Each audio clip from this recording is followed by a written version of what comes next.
All aboard! Carousel players are getting ready to set sail as they rehearse for their upcoming performances of Peg and the Yeti.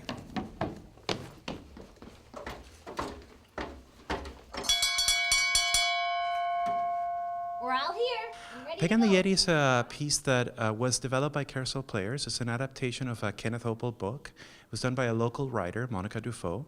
And Monica worked with Carousel for about 2 to 3 years from first draft to getting this ready for production back in 2011.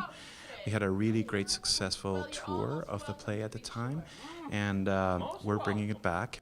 We've got 3 actors in the show. Jennifer Balin plays Peg, Mark Crawford plays Dad, and Nicole Joy Fraser plays Mom.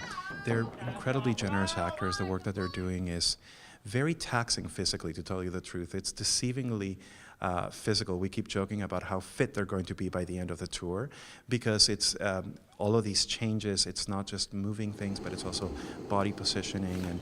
And most importantly, they're very generous, very open-hearted, and there's a lot of joy in the play, and they certainly bring that to it.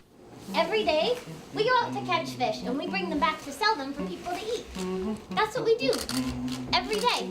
Peg is a really brave 8-year-old girl, and she's very courageous, and she decides one day on her boat with her family that she wants to climb Mount Everest. And so begins a wonderful journey that Peg takes with her parents to climb Mount Everest. What is it like working with the other 2 actors in the play?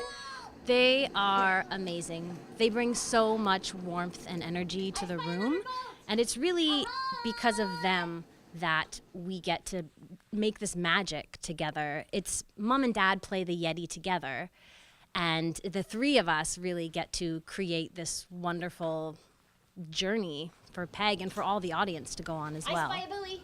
And can you tell me a little bit about how the audience is involved in the play with the interactivity? It is an interactive play, so we get kids to do different things. The audience members come up and they help make the avalanche. They help with the silks or the sails that we use. They help make noises. They are a part of the games that we play. They're a necessary part of the games. We have tunneling, where I tunnel through the audience. It really gets them on board, literally on board the boat, because we do bring them on the boat.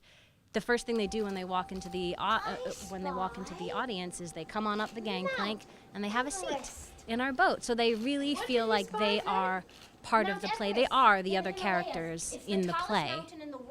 So it sounds like there's some exciting plans for Peg and the Yeti with the upcoming tour. Can you tell me about that? We first go to the Grand Theatre London for 3 days there, March 25th to 28th, and then we open at the Centre for Performing Arts on March 29th at 2 p.m. With a public performance. And then we go into our school tour, which is our bread and butter. It's what makes us so happy to be a working theatre company, is going into the schools, and that starts right away in April and runs all the way into May. And we still have performances that are available for schools to bring in a huge boat into their school gymnasium for their kids to play on. And what do you hope that audiences will take away from watching the play? This is a play about playing with children and allowing ourselves to use our imagination. Peg's parents play with Peg, so the entire journey to Mount Everest is a journey in imagination, and it's being assisted by the audience and the parents. So that's, to me, at the heart of it, that's why I love this play, because you get to explore imagination, children get to have these great adventures, and for me as a parent, just to really examine and to see what it's like when you open those doors for your children. It's really exciting and beautiful. I hear the view is quite something up there. You'd best get your backpack for the trip. Oh, it's right there, Mom. So it is. Right? Peg and the Yeti will be visiting Brock University's Sean O'Sullivan Theatre on March 29th. For ticket information, visit arts.brocku.ca. Reporting for The Source, I'm Holly Moore.